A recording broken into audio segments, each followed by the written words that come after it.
కొన్ని ఉన్నాయి ఇవి అయినాక వేయించుతా. ఇప్పుడు యాడ్ అయితే రావలేదు కాదు మరి కడిగిన తర్వాత వేయించుతా. మళ్ళీ ఇప్పుడు ఎండిపోవా? నువ్వు కడిగేసరికి లేట్ అయింది, నేనే వేయించుకుంటా. ఏడాయించుతా వద్దు ఉండు, అయిపోతున్నాయి మళ్ళీ మాడిపోతాయి. నీకు రాదు వేయించడం.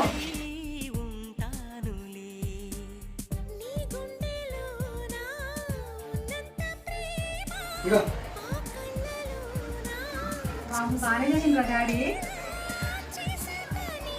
డాడీకి వచ్చి మమ్మీ మనం మీరు లేనప్పుడు డాడీ చేసిండు తిన్నాం మేము. అవునా? అంటే నీకు వచ్చు అనమాట. మొన్న చికెన్ చేసినావు, ఇలా పాప్కార్న్ చేసినావు. నీకు వంటలు వచ్చు కదా? రేపు బిర్యానీ చేస్తావా?